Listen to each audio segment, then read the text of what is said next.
بسم الله الرحمن الرحیم. د ګلستان د اول باب 14 نمبر حکایت شروع کو. یکی از پادشاهان پشین در رعایت مملکت سستی کرده و لشکر را به سختی داشته، لاجرم دشمن صعب روی نمود. همه پشت دادند. چو دارند گنج از سپاهی دریغ، دریغ آیدش دست بردن به تیغ. که مردی کند در صف کارزار، که دستش تهی باشد و کارزار. یکی از پادشاهان پشین در رعایت مملکت سستی کرده. یو دا پادشاهانو د پشین د خار نوم دی. در رعایت مملکت سستی کرده، په لحاظ او ساتلو د مملکت کې به سستی کولا. چا یکی از پادشاهانی پیشین ویلې دی چې د پخوانیو پادشاهانو نه پیشین پخوانیو ته وایي. خو دغه ځکه غلطه ده چې دی کې چې سعدي بابا د کم کس ذکر کوي چې دغه پادشاه یو سپاهی زما سره دوستی ونه د پخوانۍ زمانه پادشاه نه دی، بلکې پشین دا د علاقې او د خار نوم دی. زمونږ به بلوچستان صوبه کې هم پشین په نوم باندې خار شته، ضلع پشین. او په ایران کې هم نقیب احمد دیوبندی صاحب وایي چې شته پشین. نو دا د ارضی کې چې وي د پشین خار خو پیشین نه دی. نو یو د پادشاهانو د پشین خارنا پر رعایت د مملکت کې سستی کوله و لشکر را به سختی داشته او لشکر به په سختۍ ساتلو. لاجرم دشمن صعب روی نمود، همه پشت دادن. نو خامخا چې داسې وي سخت دشمن دته مخ کو، یعنی د مقابله ته راغی، د سره جنگ شروع کو، همه پشت دادن. ټول لخر و تختیدو، پشت دادن شای کړه یعنی و تختیده. چو دارند گنج سپاهی دریغ، دریغ آیدش دست بردن به تیغ.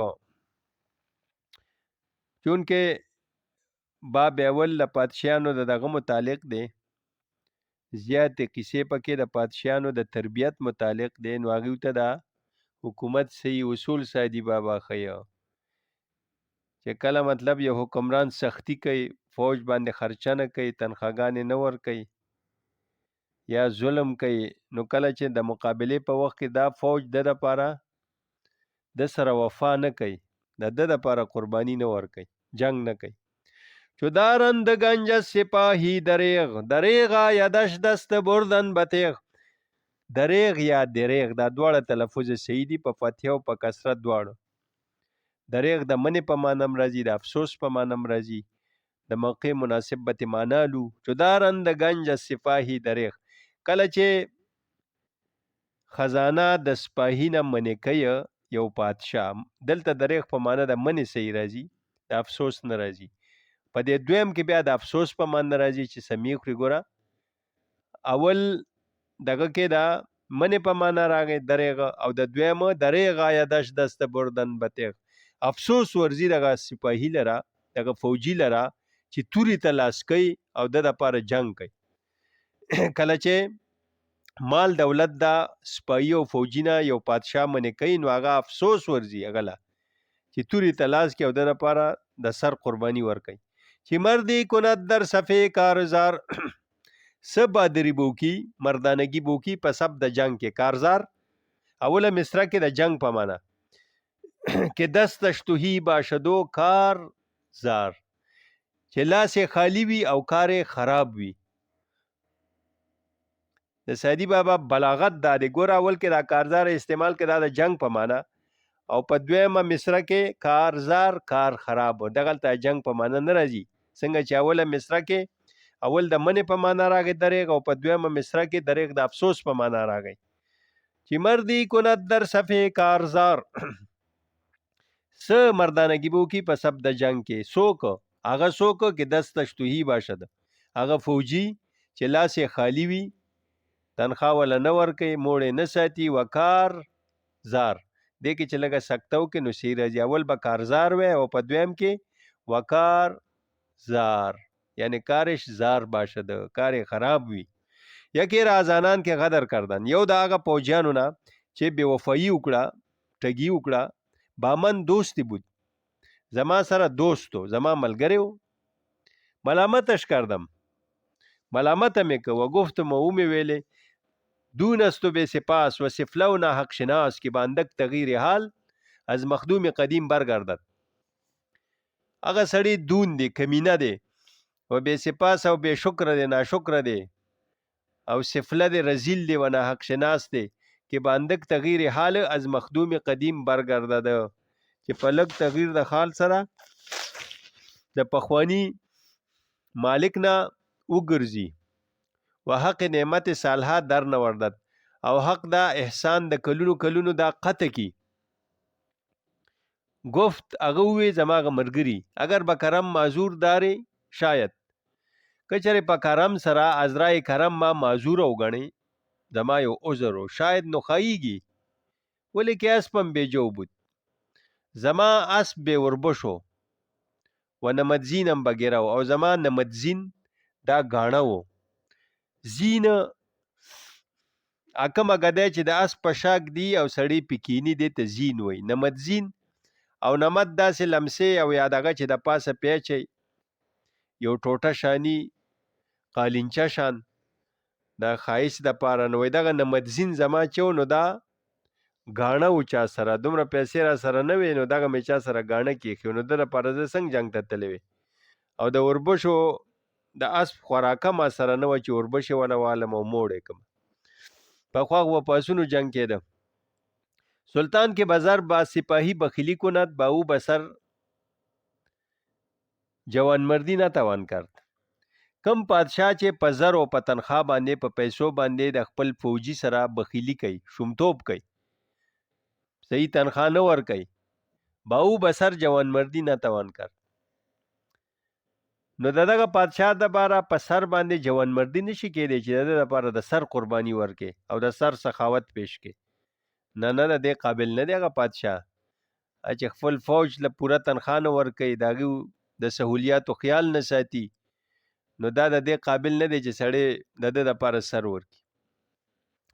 ضرب دې مرد سپاهی را تا سر به دهات، زر ورکا سپاهی لرا فوجی لرا چې سر ورکی په میدان جنگ کې، یا تا سر به دهات یعنی سر بنهات سر کیک دی تا تابعدار شي تا.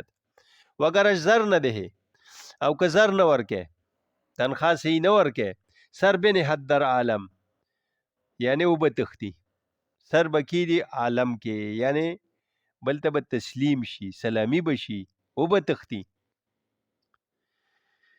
اذا شبع الکمی یسول بطشا وخاوی البطن یبتش بالفرار. اذا شبع الکمی کله چې موړ شي کمی، کمیت والا مقدار والا، اصل معنی خود دې داسې راځي. نقیب احمد صاحب د دوی پهلوان او بادر په معنی اغشته دي. دا لغت د دې تحقیق ما سره نشته و دا معنی خود دغه سره برابر راځي، ناشنا غونته لغت دی. اذا شبع الکمی یسول بدشن کله چې موړ شي پهلوان او بادر، بادر سړی پهلوان سړی، نو یسول د حمله کې بدشن په سختۍ سره کلک جنگ کوي. وخاوی البت د کوم فوجي یا پهلوان چې خېټه خالی وي، وږي وي، نار وي، یبتش بالفرار دی به حمله کوي په تیښته، دی به تیښته کوي. او چې موړ وي بهادر یا پهلوان نو دی په سختۍ باندې حمله کوي. حکایت 15 نمبر حکایت. یکی از وزرای معزول شده به حلقه درویشان درآمد و اثر برکت صحبت ایشان در او اثر کرد و جمعیت خاطرش دست داد. ملک باری دیگر با او دل خوش کرد و عمل فرمود، قبولش نیامد و گفت معزولی به که مشغولی. آنان که به کنج عافیت بنشستن، دندان سگ و دهان مردم بستن، کاغذ بدریدند و قلم بشکستن و قلم بشکستن و از دست و از زبان حربگیران رستن. یکی از وزرای معزول شده به حلقه درویشان درآمد. یو د هغه وزیرانو چې معزول شوی وو. معزول دا معنی چې پادشاهي د عهدې نه برطرف کی.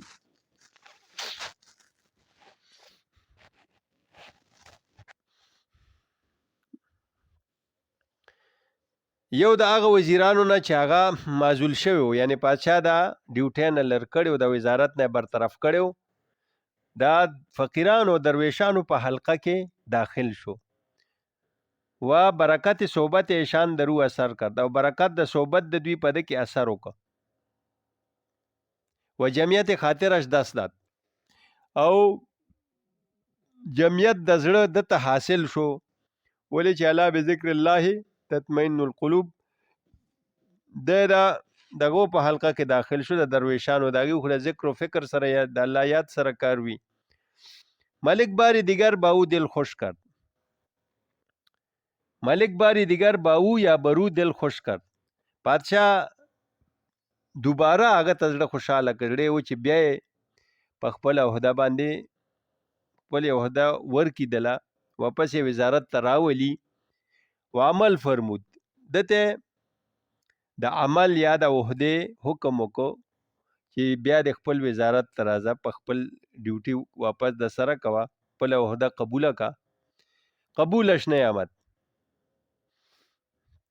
قبول نه کړه.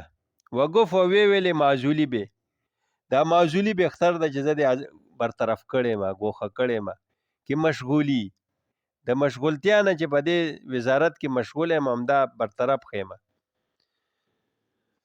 آنان که به کنج عافیت بنشستن، دندان سگ و دهان مردم بستن. هغه کسان چې په کنج د عافیت کې کېناستل، د سلامتی کې، او دا حکومتي عہده قبول نه کړه، نو دې کې فایده ده که څوک کولی شي. دندان سگ و دهان مردم بستن، د سپي غاښونه او د خلکو خولې وتړلې. سپی به هم ورته غافي نه او خلک به هم ورپسې خبرې نه کوي، د ده عیبونه به نه لټوي، په ده به اعتراضونه نه کوي، د نه به ګیلمن نه وي چې موږ له دې کار وکړو کو نه کو. د دې نه خلاص شو. کاغذ بدریدند و قلم بشکستن، خپل کاغذ یې وشلولو، کم دفتر چې و خپل قلم یې مات کړه. وزدست و زبان حربگیران رستن، دا په جمع سره صيغو د جمع سره، او د لاس او د جبې د عیبگیرانو نه رستن، خلاصې بیا موند، خلاص شو. آنان کې مبتدا شو. هغه کسان چې په کنج د عافیت کې کېناستل، نو څه چلو شو خبر. دندان سگ و دهان مردم بستن، د خلکو خولې بند کې، د عیبونه به نه لټوي، د پسې به خبرې نه کوي، سپي به ورته غاپي نه، لالچیان خلک.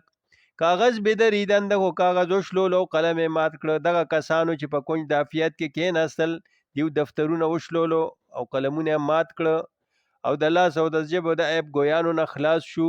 او یادا کاغذ بدریدن، یا د مترزینو کاغذ وشلولو چې دی پسې لیکل کول، او قلمونه د خلکو قلمونه یې مات کړه. دی په دیو بسې اعتراضات وکړي، په دی پسې بسې لیکلو کې چې دا کار یې وکړو، دا یې وکړو، بس د عهدو نه چې برطرف شو بیغمه شو. ملک گفت، پادشاه وویلې هر اینه مارا خردمند کافی باید، یقینا چې موږ لره کافی عقلمند پکار دی، عقلمند کامل فکار دی که تدبیری مملکت را بشید، چې انتظام د ملک او مملکت لره مناسب وی، لایق وی. گفت وزیر ورته وی، نشان خردمند کافی آن است که به چنین کارها تن در ندهد.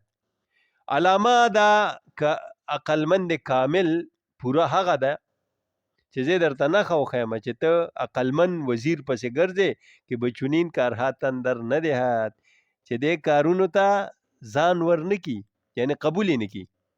هوښیار سړی به وزارت حکومتي عهده نه قبلوي چې کوم د خدای نه یریږي، د روز باسپورس نه یریږي، ولې چې دا ذمہ داري ډیره ګرانه ده. او دا تپوس بتی کیږي دنه به کمی بیشی کیږي.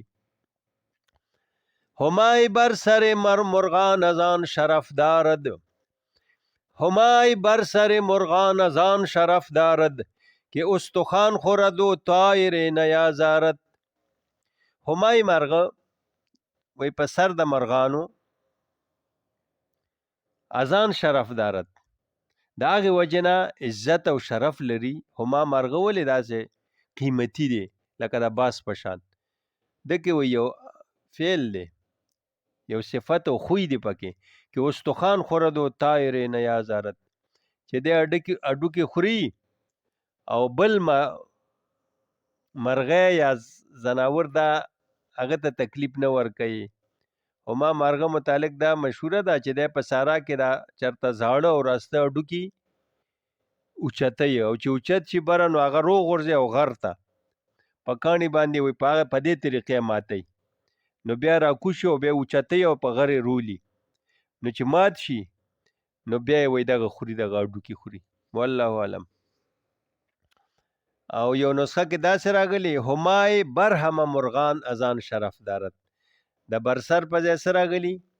همای برهم مرغان از آن شرف دارد. هما مرغه په سر د ټولو مرغانو د اذان یعنی اذان سبب د هغې وجې نه شرف لري، خلکو کې محترم دی، عزتمند دی، چې اډوکې خوري او بل زناور نه ښکار کوي، بله مرغۍ له تکلیف نه ورکوي چې کمزورې مرغۍ ونیسي او هغه ښکار کړي. او د هما متعلق عوامو کې دا خبره مشهوره وه چې یاره دا په چا باندې تیر شي دا ډېر بختور مرغه دی، نو هغه له خدای مال دولت و عزت ورکوي. دا د هغې یو نیکپالي وه.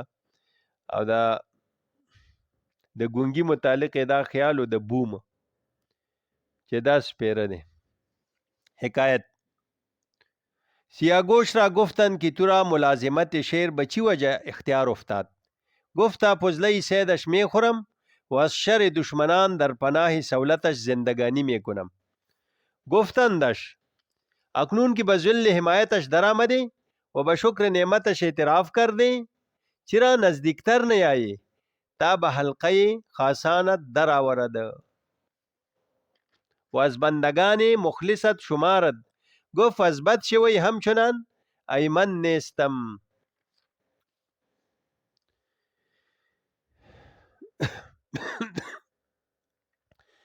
سیاگوش ته چا وویلې؟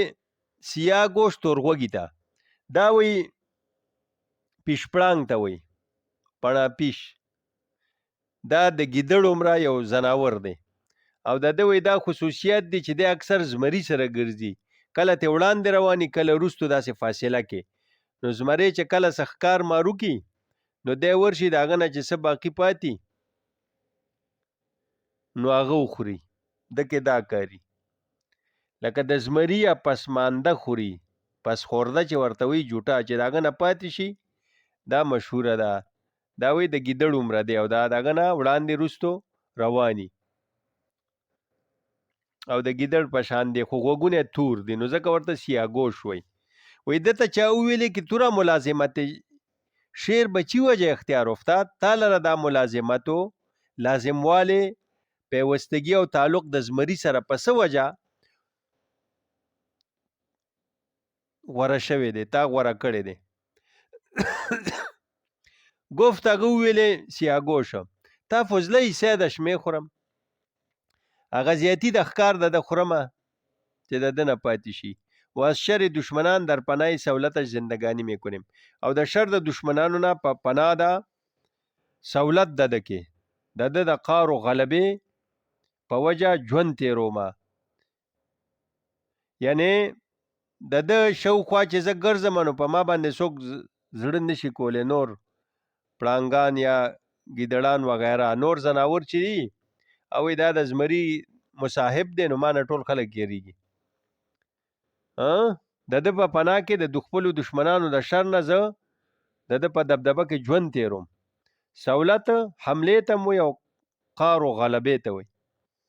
گفتندش نو دا چا چې ته تپوس کړی هغه ورته ووی سیاگوش ته ووی اکنون کې به ذل حمایتش در آمده، اوس چې په سوري د حمایت د ده کې داخل شوې و به شکر نعمتش اعتراف کر دے او په شکر د نعمت د دې اعتراف وکړو اقرار چې را نزدیکتر نه یایې ولې ورته نږدې نه راځې دا لرې لرې بیا هم ډېر زړه دې اوبه نسکي نږدې ورته بیخي نه دی فاصله کې ته روانې وړاندې وروستو چې را نزدیکتر نه یایې تا به حلقه خاصانه درآورد چې د خاصانو مقربانو په حلقه کې دی داخل کی د هغه د مقربانو او نزدیکانو نه شي خاص دوستانو نه و از بندگان مخلصت شمارد او دا خالص بندگانو نه تا سکی شمار کی گفت دیسی آگو شوی از بد شوی همچنان ایمن نیستم د حمله د دنه همدغه رنګه زه په امن کې نیمه بیخي بېغمم ته نیمه اوس هم تیارېږم چېرته په ما حمله ونه کړي اگر 100 سال گبر آتش فروزد چو یک دم اندر آن افتد بسوزد که 100 کاله گبر آتش پرست اور بلی